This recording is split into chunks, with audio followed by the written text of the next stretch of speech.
perdón por ser el culpable de aquella cruz que al Calvario por mi culpa llevaste. Era tanto el amor que sentías por mí que hasta el dolor ignoraste. Con dolor por tu rostro brotaba la sangre que por mí pagabas. Y unos clavos tus manos benditas las atravesaban. Ante la gente pagabas mi deuda y no te avergonzabas. Por amor a mí, por amor a mí. Eran los clavos la forma perfecta de Dios para decirme te amo.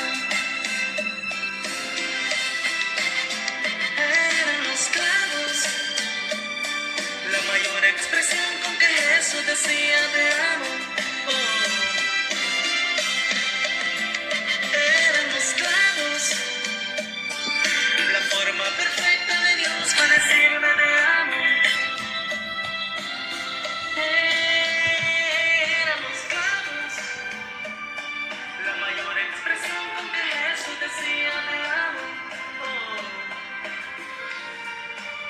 Tanto que soportó. Aleluya, bendito sea el nombre del Señor. La mayor expresión del Señor, los clavos en la cruz del Calvario. Nadie puede tener esa autoridad ni esa legalidad para poder con tanta certeza decirnos que nos ama, porque fueron sus manos, sus pies los que fueron lacerados. Es por eso que Él nos recuerda de su sacrificio que pagó por cada uno de nosotros, a los que a través de ellos nosotros dice que somos levantados, somos restaurados, somos perdonados, somos sanados, bendito sea el nombre del Señor.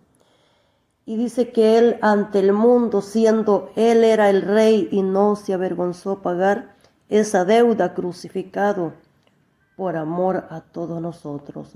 Aleluya, bendito sea el nombre del Señor. Dios te bendiga en este día. Este día viernes vamos a compartir un tema. Si la miras, no morirás. Ese se llama el tema. Si la miras, no morirás. Vamos a ver de qué vamos a hablar. Si la miras, no morirás. Y es que la palabra del Señor nos habla en el libro de Números 21, del 4 en adelante, acerca de la serpiente, dice, de bronce. Cuando vemos que esa era una serpiente de bronce, aparentemente esa serpiente es nada, está puesta ahí nomás, pero parece que no muerde, no hace nada, está tranquila, es como algo que solamente lo veían. Y no era tampoco una idolatría, sino que el pueblo había, dice, pecado, ¿verdad?, contra Dios, contra Moisés, dice.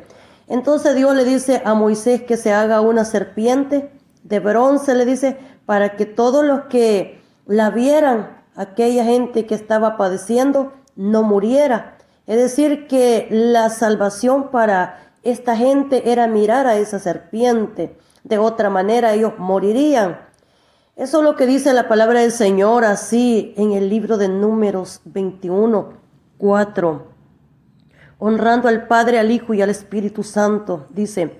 Luego el pueblo de Israel salió del monte Hor, tomó el camino hacia el Mar Rojo. Mire por qué camino iban, por el Mar Rojo. Ahí fue donde se encontraron con este pecado, ¿verdad? El pueblo pecando cuando va caminando así, dice, por ese lado, para bordear, dice, la tierra de Edom. O sea, ellos iban rodeando, no querían pasar por Edom, pero entonces iban por lado del mar, y ahí fue donde ellos cometieron este pecado, dice, para bordear, dice, la tierra de Edom.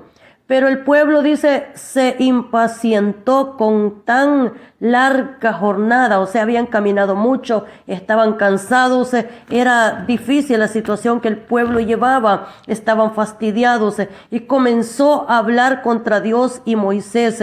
¿Por qué nos sacaron de Egipto para morir aquí en el desierto? Se quejaron, aquí no hay, dijo, nada para comer ni agua para beber. Además, detestamos este horrible maná. Entonces el Señor envió serpientes venenosas entre el pueblo. Muchos fueron mordidos y murieron. Mire que aquí hubo una masacre también. Entonces el Señor envió serpiente. O sea que el pueblo estaba también ahí.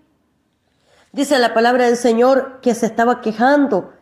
Y fue Dios quien envió la serpiente, dice, que mordieron, dice esta gente. O sea, que ahí habían serpientes. Hay lugares donde usted tiene que caminar como que hay minas, que cuando va a ese lugar tiene que tener cuidado porque pueden haber minas puestas donde lo pueden matar, lo pueden destruir. Así hay serpientes también, ¿verdad? Que lo pueden morder y usted no se puede, como dice, así como Jesús no se fiaba de ellos, dice, va, entonces no se puede fiar a veces porque sabe que estar ahí representa un peligro, lo pueden morder, puede salir, ¿verdad?, mordido de ese lugar, y lo más terrible es de que puede morir a causa de una mordida de esas serpientes, porque dice que esas serpientes eran venenosas y podían, una mordida de ellas, pues imagínense, si le llega a morder su corazón, lo mata. Por eso es que tiene que pedir esa protección nosotros al Señor, que proteja nuestra mente, nuestros corazones, para que no seamos mordidos por la serpiente, porque si hay algo que el enemigo va a buscar es tu corazón. Él no se va a ir a otra parte, él va a ir a morder tu corazón porque sabe que de él mana la vida, y como sabe que de nuestro corazón mana la vida, entonces él va a buscarte el corazón.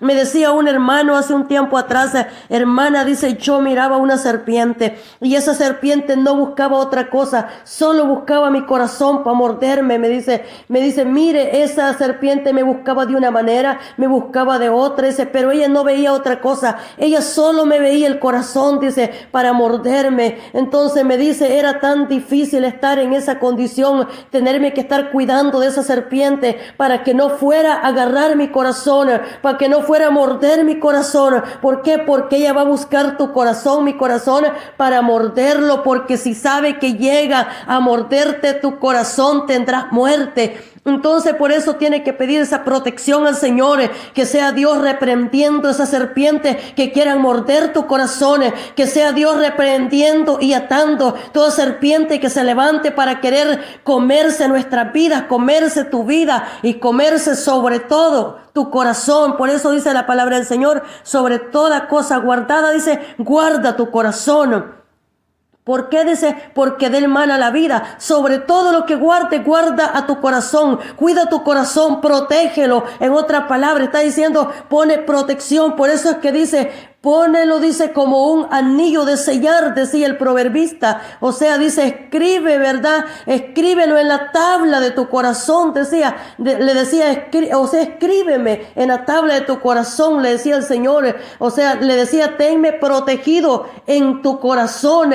Así le decía el salmista, ahí protégeme, ahí guárdame. Porque le decía, mira, el enemigo me quiere destruir, pero si tú me tienes protegido y guardado en tu corazón, Señor, yo estaré, decía, a salvo. Bendito es el nombre del Señor. Y por eso es de que el enemigo, si hay algo que va a buscar, es el corazón de cada uno de nosotros. Porque si en tu corazón te llega a poner tristeza, te llega a poner tal vez a causa de una mordedura del enemigo, te llega a poner tal vez a arrancarte un pedazo, te llega tal vez a poner algo que no tiene que estar ahí, entonces habrás perdido tu batalla. Por eso es que dice, pone protección, Señor, cada día a mi corazón, para cuando vengan los dardos de fuego del maligno, no puedan traspasar mi vida, mi corazón, sino que Ellos tropezarán y sabrán de que habrá una protección guardando, bendito sea el nombre del Señor, nuestras vidas. Por eso es que hay ataques que el enemigo los envía y yo los he podido sentir cuando vienen, pero sabes que a una distancia esas flechas se quiebran y se devuelven. ¿Por qué? ¿Quién lo hizo? Lo hizo la protección de Dios, que cuando quería llegar a mi corazón no pudo llegar, porque cuando venía había una mano que estaba peleando, había el poder de Dios que estaba peleando contra el enemigo para que no tocara mi vida, para que no tocara tu vida, para que no tocara tu mente, tu corazón, para que no tocara mi vida. Y entonces fueron quebrados, fueron quebrantados por el poder y por la sangre del Cordero, fueron reprendidos, bendito sea el nombre del Señor, para que no tocaran tu vida y tú puedas seguir adelante en victoria, bendito sea el nombre del Señor. Porque el propósito del enemigo, cuando Dios te levanta, decía alguien, cada vez que Dios levanta a una mujer, ahí va la serpiente detrás, decía, o sea, ahí está la serpiente, y es cierto, está para morderte, y no solo una, muchas serpientes se levantan para morderte, para destruirte, para quitarte lo que Dios te ha dado, porque el enemigo no celebra ni se alegra cuando Dios te da algo, sino que lo que quiere es destruirte, quiere acabar contigo. Por eso es que tienes que orarle al Señor por esa protección, por esa cobertura siempre, bendito sea el nombre del Señor, para poder seguir adelante. Entonces el Señor envió serpientes venenosas entre el pueblo y muchos, dice, fueron mordidos, dice, y murieron. Así que el pueblo acudió a Moisés, clamó, dice, a Moisés y clamó, hemos pecado al hablar contra el Señor y contra ti. Pide al Señor que quite las serpientes.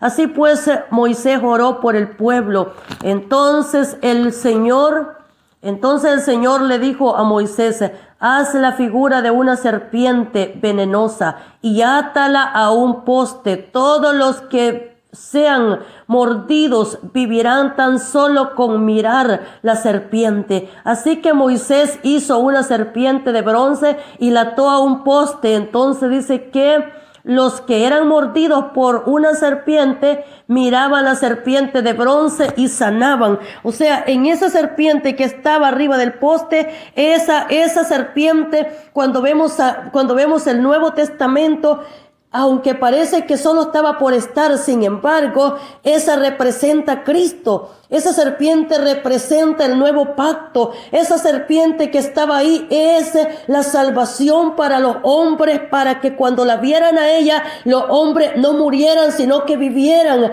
Todas las demás serpientes eran venenosas y daban muerte, pero aquella serpiente dice que lo que había en ella era para dar, dice, salvación a la gente. Era que el que la viera podría vivir y no morir. Por eso es de que aquel que pudiera confiar y mirar, ahí estaba la salvación para esa persona, para que pudiese preservar su vida, porque había pecado. Entonces miramos ¿cómo es posible que levantando una serpiente de esa misma forma la gente sea salvada? Entonces, ¿cómo es posible que la gente al mirarla pudiera haber puesto un querubín, verdad, un serafín, a un ángel quizás ahí, pero no puso una serpiente? Mire, algo parecido con lo mismo que les había hecho daño, porque Dios siempre vemos de que Jesús se hizo pecado para poder salvarlos a nosotros. Dice que Él se hizo pecado, por eso es que el Padre quitó el rostro de Él, porque Él no tiene, verdad, comunión con el pecado, pero Jesús se hizo pecado para poder salvarnos. Él murió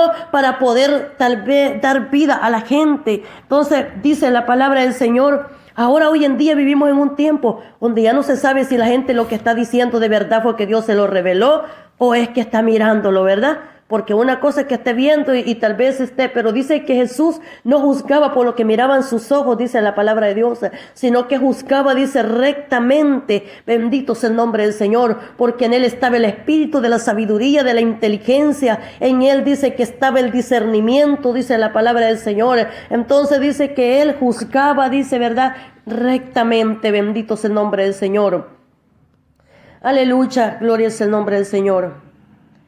Esa serpiente que estaba ahí, aunque no se veía en persona, sino que se veía una serpiente, pero dése cuenta que ese era el mismo Jesús que estaba ahí, era el mismo Jesús representado en una serpiente, para desde ese tiempo, desde ese momento, pudieran verlo y pudiese la gente escapar de la muerte con la que estaban muriendo en aquel momento. Aleluya, bendito sea el nombre del Señor. Vemos también en el tiempo, en el Nuevo Testamento, vamos a pasar a otro tema. Dice la palabra del Señor que en el Nuevo Testamento, cuando Jesús nace, conocemos en la palabra del Señor que ya Jesús, Él había sido ya perseguido. O sea, ya Él desde antes de nacer, vamos a decir, ya el enemigo lo tenía, ¿verdad? En la mirilla se sabría que vendría un Salvador, se sabría que vendría alguien que daría vida, ¿cómo se puede decir? O sea, ya se podía escuchar las profecías de que Jesús iba a nacer.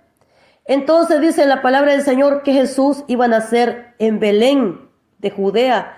Y dice que habían unos magos o unos pastores desde el oriente. Y cuando supieron de que Jesús había nacido, dice que siguieron a una estrella. La estrella venía alumbrándoles el camino para llegar donde estaba Jesús, donde había nacido el Salvador, donde había nacido el que había sido prometido. Entonces dice la palabra del Señor que Herodes, ¿verdad? Ellos llegan, o sea, donde está el rey, el Herodes, y dice que él dice, yo quiero conocer a Jesús, o sea, quiero conocerlo, quiero adorar al Salvador. Y dice que el Señor se le reveló, dice que ese rey, dice que indagó diligentemente, estaba al pendiente cuándo nacería, quién sería ese Jesús. Entonces él dijo a los magos, a los pastores, yo quiero, dijo, adorar, dijo, a los pastores que habían venido del oriente. Yo quiero también ir y adorarlo. Quiero así como ustedes, dice, le han hecho presentes. O sea, él es el rey. Ya posiblemente, dijo, él tiene una corona. Entonces posiblemente, dijo él, ha de ser un rey, ¿verdad? Distinguido. Haber dicho él eso, pero Jesús no tenía, dice, ninguna corona, dice la palabra del Señor. O sea, él nació pobremente. Él nació en un pesebre. Él nació entre los animales. No hubo espacio en el mesón para él. O sea, dice que él no tuvo tal vez la oportunidad de nacer en una cuna, ¿verdad? Como los otros, ni siquiera en un hospital. Entonces, sí, como nosotros, ¿verdad? Que debajo ahí los tuvieron de un palo atrás de la casa, yo no sé dónde, ni siquiera dentro de la casa nacimos. Así eran las mujeres de valientes en nuestros países en aquel tiempo, y así nos tenían a nosotros. Entonces, dice la palabra del Señor de que Herodes indagó diligentemente, dijo, yo también quiero adorarlo.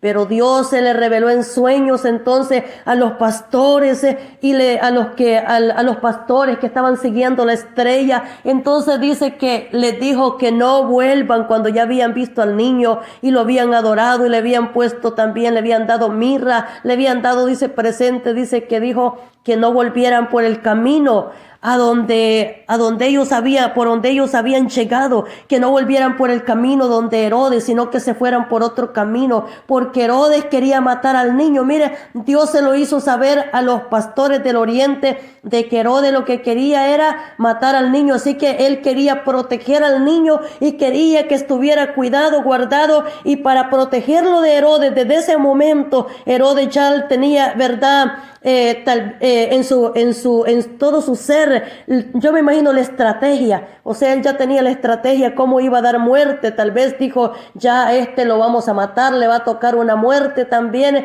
Entonces viene y dice, me va a quitar el reino, ¿qué va a hacer de mí? Herodes lo único que le interesaba era, no era que amaba a la gente, sino era no perder el reinado de él, y por eso era que no le importaba matar a quien sea. Yo creo que si su mujer la tuviera enfrente, la mata también, le da muerte, porque tenía miedo que le quiten su reino. Entonces dice la palabra del Señor de que el Señor se le manifiesta en sueños, dice, a los pastores del oriente, le dice, no regresen por ese camino, váyanse por otro, y ellos así lo hicieron. Entonces dice que Herodes se vio burlado por los pastores, se vio burlado y en vez de él se enojó más todavía. Mire que entonces no solamente dijo voy a matar solo a ese niño, sino que dijo voy a matarlos a todos, dice él, y dice que comenzó a tener una encarnizada persecución contra todos los niños que habían en aquel lugar y comenzó a matarlos a todos porque dijo entre todos que esto ahí tiene que estar este que ha nacido, este que ha venido para quizás quitarme mi reino. Entonces dice que comenzó a matarlos a todos. Por eso es que dice que Raquel que llora, dice la palabra del Señor, y no quiso ser consolada porque sus niños perecieron. Entonces porque había nacido Jesús. Pero dice la palabra del Señor que aquel Jesús, dice, manifestado también que lo podían ver para salvaciones en el Antiguo Testamento, dice, a través de Moisés para que el que lo viera fuera salvo. Dice que en el Nuevo Testamento también dice la palabra del Señor que ese Jesús, dice, hijo de José, dice la palabra del Señor, dijo estas palabras, así como Moisés, dice, levantó la serpiente en el desierto, es necesario que el Hijo del Hombre sea levantado, bendito sea el nombre del Señor. Dijo él dijo, es verdad que fue muerto, pero así es necesario, dijo él, dando testimonio él mismo, dijo, yo mismo, dijo, aunque es cierto, dijo él, de que voy a morir, pero también seré, dijo, levantado. Entonces dio testimonio, así como Moisés levantó la serpiente, dice, en el desierto, es necesario que el Hijo del Hombre sea levantado, o sea, dice que sea exhibido, que sea puesto en alto, dijo, y en este momento dice que él está hablando acerca, dice, de Jesús, hijo de José, que es el que tiene que ser, dice, levantado. Bendito sea el nombre del Señor, aleluya, bendito su santo, poderoso nombre. Entonces dice la palabra del Señor de que no se iba a quedar en la tumba, él se hizo pecado y fue, dice, herido, dice, y a través de su muerte, de sus heridas, dice, y a través de esa corona de espinas, dice que alcanzó, verdad, la salvación toda la humanidad. Bendito sea el nombre del Señor.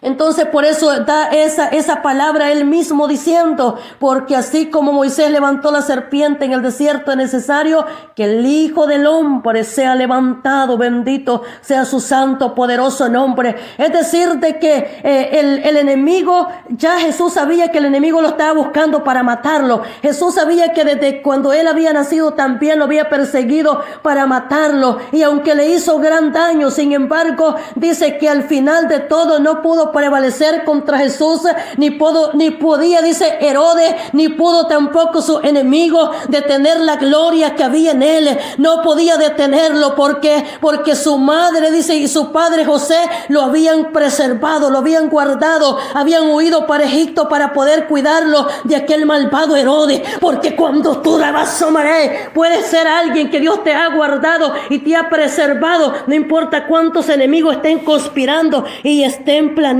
tu muerte, ya Dios lo sabe, y Él les sale al encuentro también a tus enemigos para decirles que no van a poder detener tu gloria. Bendito sea el nombre del Señor. Él está diciendo, los voy a matar a todos, los voy a herir a todos y les voy a dar muerte. Pero Dios dice de que con este Jesús no pudieron prevalecer, dice. Y vemos algo muy importante, que esta serpiente, dice la palabra del Señor, que estaba en el Antiguo Testamento, esa serpiente que Moisés tenía, dice que se comía todas las demás serpientes. Mire, allá en Egipto dice que la vara también de Moisés, dice que se tragaba, dice, a todas aquellas otras, ¿verdad? Aquellas serpientes también, esas serpientes que tenían los magos, los hechiceros, aquellos que tenía también ese faraón, dice que la serpiente de Moisés, dice que se las tragaba a todas ellas, de tal manera que no podían hacer frente a aquella serpiente que Moisés tenía, porque ella tenía más poder, tenía autoridades. Es que no era una serpiente cualquiera, era una serpiente representada en una serpiente, pero ese catarabasómere era el mismo Dios que estaba ahí comiéndose, tragándose, devorándose y haciendo fracasar los planes del enemigo contra el pueblo y contra el mismo Moisés. Bendito sea el nombre del Señor. Por eso era de que no podían prevalecer contra contra él, porque dice que se los tragaba a todos ellos. Así es de que hay cosas que están disfrazadas aparentemente de malos, pero tiene que pensarlo muy bien, porque dice que ahí es el mismo Dios que está en ese momento pasando y comiéndose, dice, ¿verdad?, a todo lo que tiene que ver con el enemigo para poderte sacar a ti en victoria. Bendito sea el nombre del Señor. Aleluya, bendito sea su santo, poderoso nombre. Aleluya, gloria sea el nombre del Señor. Vemos de que dice la palabra del Señor que en ese tiempo dice que Herodes, ¿verdad?, vivía con la mujer de su hermano. Herodes no es que era alguien, ¿verdad?, que era santito, no. Herodes también era otro pervertido también. O sea, Herodes también era alguien que tenía muchos, ¿verdad?, instintos sexuales fuertes también. Entonces, imagínense, había metido con la mujer de su hermano, dice, de Felipe. Entonces dice que Juan el Bautista también le señaló el pecado, dice, a él también. Y le dijo, no te es lícito que estés con la mujer de tu hermano. Entonces dice la palabra del Señor de que este hombre enfurecido también, vea, vienen y meten también a Juan, dice, en la cárcel, porque le había dicho que no era lícito que estuviera con la mujer de su hermano. Entonces dice que se había metido con la Herodías, y dice que la hija, dice, ¿verdad?, Salomé, la hija de Herodías, dice que, ¿verdad?, como estaban enojados que Juan le había, dice, señalado el pecado, entonces dice que estas personas pedían la cabeza de Juan el Bautista, que se la llevaran, dice, vea, en un plato, o sea, que lo mataran, para ellos quedar libres, deshacerse de Juan. ¿Por qué? Porque no quería, porque el pecado lo tenían enfrente. Entonces dice que no querían estorbo, no querían nada, ¿verdad? Querían completamente, dice, libertad. Pero dice la palabra del Señor, aleluya, de que Herodes sabía, y nos dice que él sabía muy bien de que el pueblo tenía a Juan el Bautista como profeta. O sea que en él había un poco de temor, y él reconocía, en el fondo reconocía que Juan el Bautista era un profeta de Dios. Cuando vemos también en el Nuevo Testamento, en el libro de Apocalipsis, y nos habla también, ¿verdad?, y nos señala la idolatría, y nos señala la fornicación, y nos habla también acerca de Jezabel, de esa mujer, dice, profetisa Jezabel, que dice que enseñaba a la gente, ¿verdad?, a poder sacrificar a los ídolos, a fornicar. Cuando hablamos de una fornicación, está hablando de una fornicación de idolatría, de alguien que idolatra, ¿verdad?, que le dice, adoren este ídolo, hagamos una campaña, ¿verdad?, y pongamos los santos enfrente y adorémoslos. Eso era lo que ella hacía. O sea, andaba, ¿verdad?, con aquellos santos tal vez, y ponía aquellas imágenes de madera tal vez, y dice que la gente lo adoraban a esas imágenes. Esa era la idolatría. Pero esta mujer, que dice la palabra del Señor que tenía, dice que el espíritu que había en esta mujer era el espíritu de Jezabel del Antiguo Testamento. Era una jerarquía que había perseguido a Elías para matarlo. A Elías no lo pudo matar, aunque persiguió a Elías porque había señalado el pecado de Acab, rey de Israel, también, porque le dicen, eres tú, le dicen, el que turbas a Israel. Y Elías le dijo, yo no he turbado a Israel, sino tú, le dice, así que, y la casa de tu padre, sino tú y el pueblo, en otras palabras, y la nación, porque han desobedecido a Dios. Entonces dice que Elías dice, y entonces Elías le dice, que por qué claudican entre dos pensamientos, si Jehová es Dios, servidle, y si no, le dice, id en pos de Baal. Entonces, o sea, le dijo, miren, párense bien y tengan una determinación a quién van a servir. ¿Quieren servir, le dice, a los Baales? ¿Quieren servir a los dioses muertos? ¿O quieren servir a Jehová? Entonces dice, el Dios que responda por fuego, ese Dios, le dijo Elías. Entonces dice la palabra del Señor de que Jezabel, y dice que cuando los falsos profetas no respondieron, dice que Jezabel se enfureció y comenzó, dice, ¿verdad?, a mandar amenazas, dice, a Elías, diciéndolo, mañana mismo, a ver si tu cabeza, dice, no la ponía como la de los profetas que Elías había matado, porque Elías había matado también a muchos profetas. O sea, Elías también era un criminal, tenía también un cuchillo para matar, dice la palabra del Señor. Había, dice, dado muerte, había degollado, mire, degollado, dice, que había hecho, dice, a 450 profetas de Acera, dice, y de Baal. Entonces dice que les había dado muerte. O sea, Elías había matado como unos 900 profetas, había matado en esa ocasión. La pregunta es, ¿cómo hizo Elías para darle muerte a todos esos profetas? ¿Cómo se dejaron capturar de un solo hombre, cómo se dejaron esta gente capturar y poner la cabeza y que Elías los degollara a todos ellos. Eso solo lo hizo el poder de Dios, porque Elías tenía el poder de Dios en él para darle muerte y poder degollar a aquellos falsos profetas también. Y no solo eso, sino que también hubo fuego que descendió, dice, desde arriba y consumió el holocausto, dice la palabra del Señor. Y entonces quiere decir de que esa gente ya de por sí, ellos solos se habían herido, ellos solos ya dice la palabra del Señor que se habían tajado. ¿Por qué? Porque estaban pidiendo señal de arriba. Y dice que no había respuesta, sino que hasta que Elías oró la respuesta, dice la palabra, que llegó. Entonces Elías comenzó frustrado a huir, ¿verdad? En aquel tiempo de aquellas personas, porque ese hombre acá que estaba ahí con esa mujer Jezabel, acá le consentía el pecado a esa mujer. Porque mire, acá era un pervertido. Entonces la palabra del Señor dice que esa mujer dice que era Jezabel. Pues me imagino que Jezabel ahí tenía a su amante, ¿verdad? En su templo, en su propio templo. Ahí Jezabel tenía a esos falsos profetas que los mantenía. Y también tenía Jezabel tenía posiblemente a sus amantes enfrente del propio marido, no había problema. Me imagino que los tenía ministrando ahí en el templo, o sea, ahí gozaban de sus privilegios, a ellos les daban cualquier privilegio, porque es verdad, como dicen, verdad, si tú eres igual que yo, somos cherada, así dicen otros. Entonces, no se parece. Alguien también, alguien decía en una ocasión, perro con perro dice que no se muerde, dice. Entonces, y si se muerden los dos, imagínense, van a ser grandes las tarascadas, ¿verdad? Entre los dos. Entonces, vemos que en el Nuevo Testamento ese mismo espíritu de Jezabel es el que está representado en el Nuevo Testamento. Esa Jezabel que está ahí en ese tiempo dice que para ser un fornicario, primeramente, fornicación no es lo mismo que adulterio. Vamos a decir claramente que la fornicación es alguien que nunca se ha casado.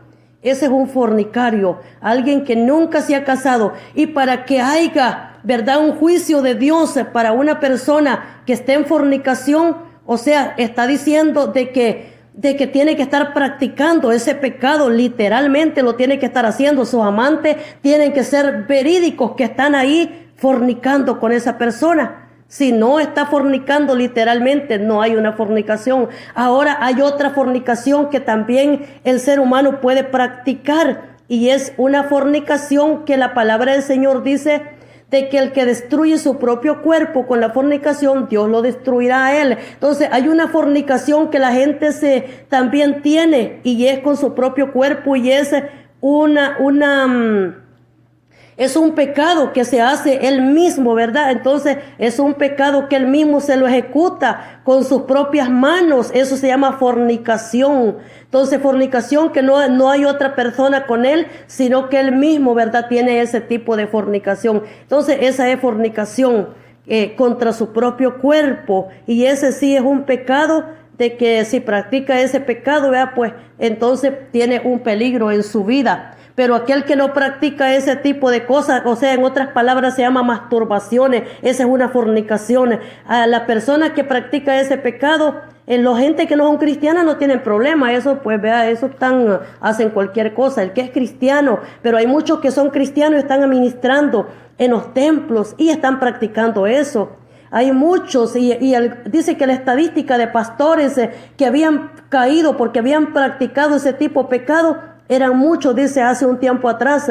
Entonces ellos habían caído porque estaban administrando y pues siguieron mucho tiempo y al final cayeron porque se practicaban ese tipo de pecado. Es decir, que la persona no puede practicarse ese tipo de pecado, porque eso es una fornicación. No importa que no tenga un hombre o una mujer enfrente, no lo puede practicar. Eso se llama fornicación contra su propio cuerpo. Eso se llama algo que le va a quitar el derecho a entrar al reino. Bendito sea el nombre del Señor.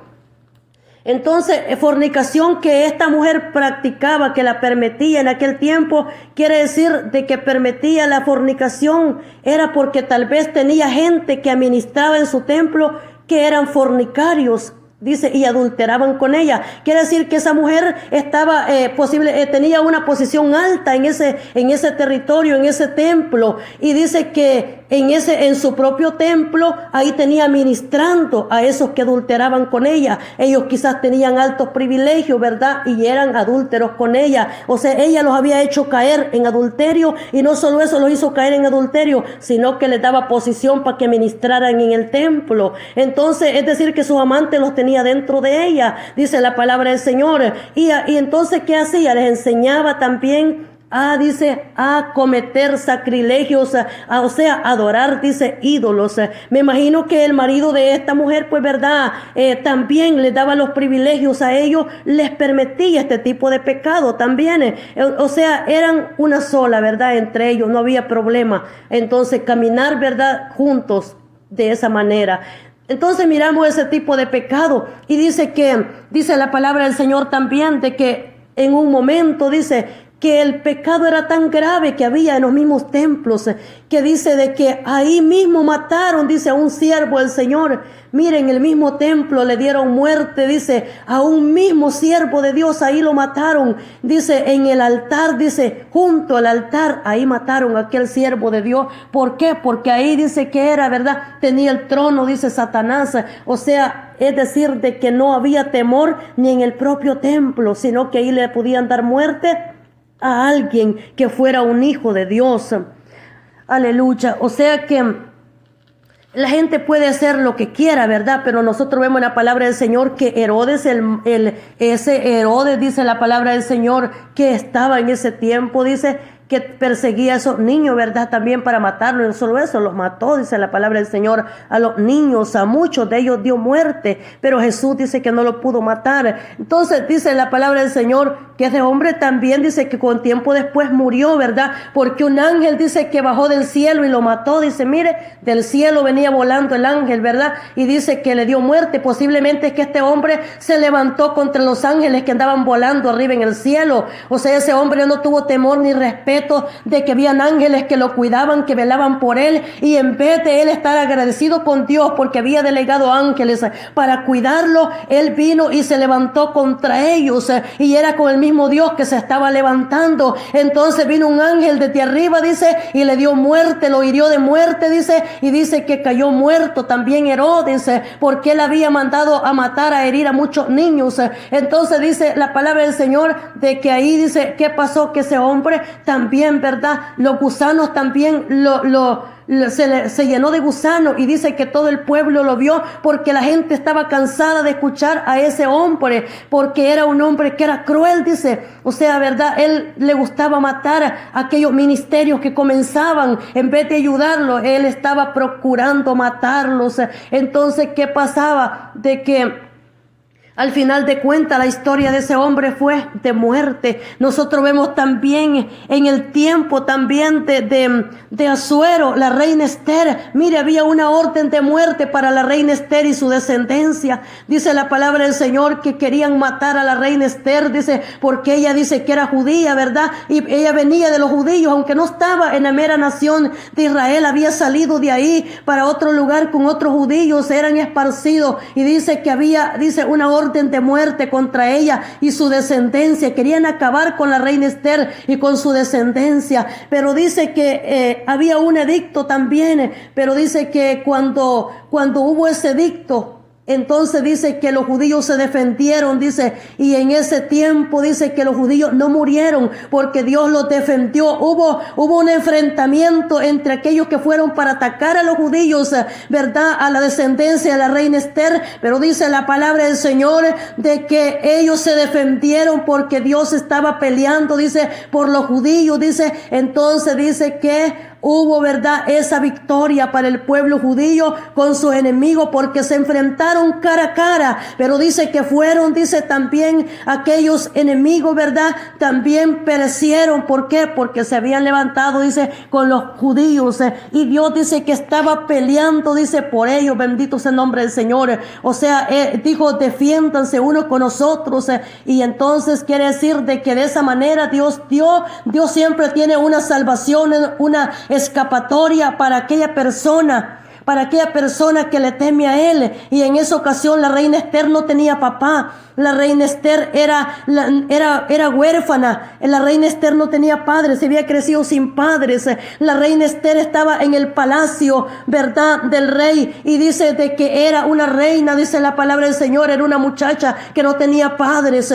O sea, para ser reina Esther no tenía padres con ella ahí, ya su padre estaba muerto. Entonces, para tener legalidad en eso, estaba muerto su padre, y por eso es que ella era, dice, la reina en aquel tiempo. Y entonces, ¿qué pasa? Que los enemigos están enojados porque ella era una mujer joven todavía, era una mujer hermosa. Entonces, ellos querían darle muerte a ella. ¿Por qué? Porque no querían aceptar de que ella, tal vez para ellos no calificaría una mujer que no tenía padre, para ellos no calificaría una mujer que todavía era joven, o sea, no tenía posiblemente el estatus que debería tener. Sin embargo, a ella, entre todas las que fueron pasando y fueron calificándolos, era ella la que el rey había visto para que fuera reina. Era ella la mujer, era una mujer, dice la palabra del Señor, que era, dice, hermosa entre todas, porque era, dice, la reina Esther era una mujer, dice, obediente, que se dejaba, dice, instruir, y por eso dice que ella llegó a tener esa posición, dice la palabra del Señor.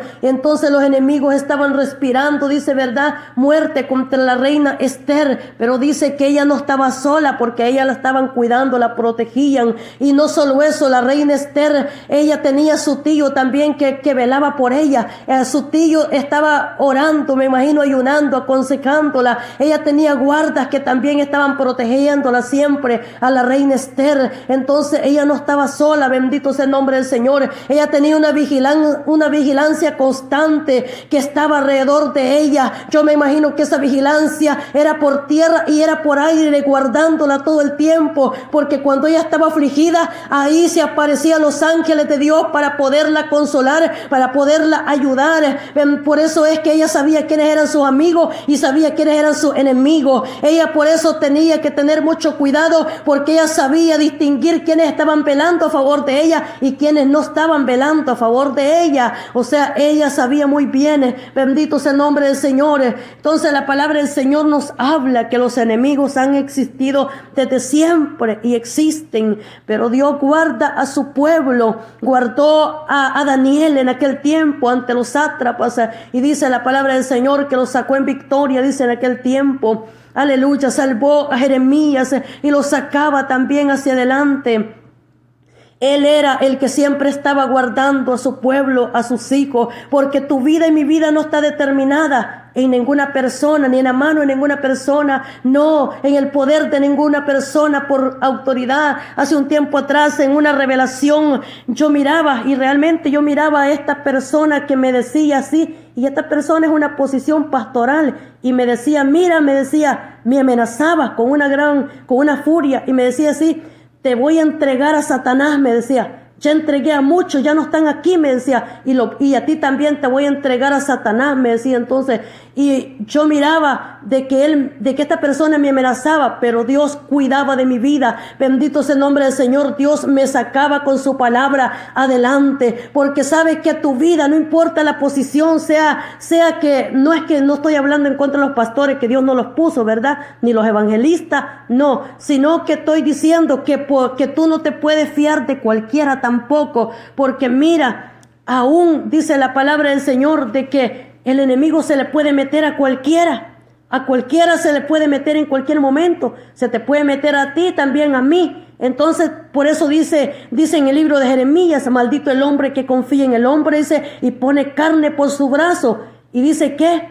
Y su corazón se aparta, dice el Señor. Entonces, ¿qué quiere decir? Que nunca apartemos nuestro corazón del Señor, porque Él nos guardará, bendito sea el nombre del Señor. Entonces está diciendo de que no confíes en el hombre, que es maldito el hombre que confía. Para que tú no te lleves esa maldición, no confíes 100% en el hombre, confía en el Señor. Pon tus ojos arriba, a lo alto, al tercer cielo, de donde viene el que te va a cuidar. Pon tu mirada allá arriba, aleluya, bendito sea el nombre del Señor.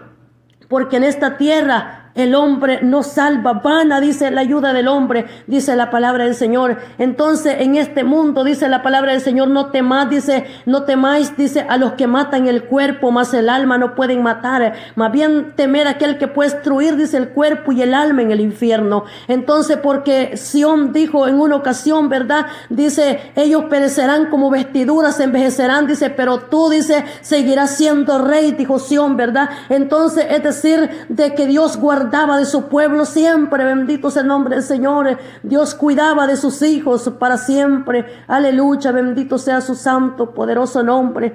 Y Dios guardará de todos aquellos como ha guardado hasta el día de hoy de cada uno de nosotros, y nos guardará. Claro, si nosotros pecamos, ¿verdad? Cualquiera que sea, Dios también tratará, porque a Dios nadie lo puede engañar. O sea, a Dios nosotros tenemos que ser transparentes, ¿verdad? Tenemos que ser tal como somos, como dice una alabanza, tal como soy, Señor, dice, ¿verdad?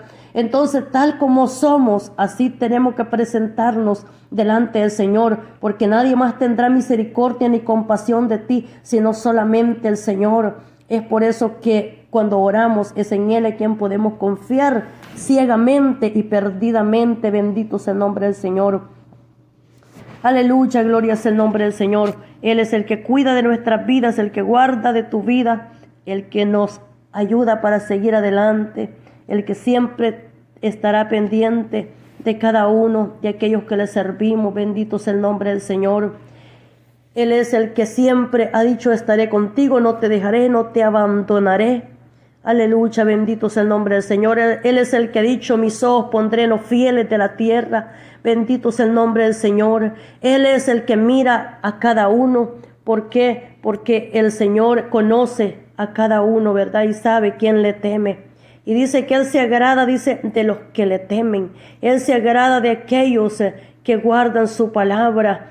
Oh, por eso que dice la palabra del Señor. Dice que Moisés, dice, Aarón, Samuel, entre los que invocaban su nombre, dice que lo invocaban y él dice que los escuchaba, dice la palabra del Señor, y no tardaba, dice, ¿verdad?, en responderles, porque mira, Dios no deja, ¿verdad?, burlado a quienes confían en Él. Bendito sea el nombre del Señor. Y dice que Él está presto para salvarlo, dice, aleluya, bendito sea el nombre del Señor. Maravilloso es el nombre del Señor, adoramos al Señor, aleluya. Entonces vemos en la palabra del Señor que Él siempre ha tenido ese cuidado de su pueblo para protegerlo. Dice que el Señor dice que es el que hace la herida y es el que la venda, dice, ¿verdad? Sus manos hieren, dice, y sus manos curan, dice la palabra del Señor. Entonces decir de que el Señor cuando castiga también Él venda, dice, la herida, aleluya. Entonces tenemos que tener esa confianza y esa seguridad en el Señor siempre, porque Él es el que cuida de cada uno de nosotros, Él es el que nos guarda, Él es el que nos protege, Él es el que pelea, ¿verdad?, nuestras batallas. Él es el que siempre estará ahí para poder interceder. Jesús dice que Él es el intercesor por la humanidad, y el que lo vea a Él, vea, entonces ese vivirá. Bendito sea el nombre del Señor, porque Él es el que está, dice, ¿verdad?, a la diestra del Padre intercediendo, dice, por nosotros.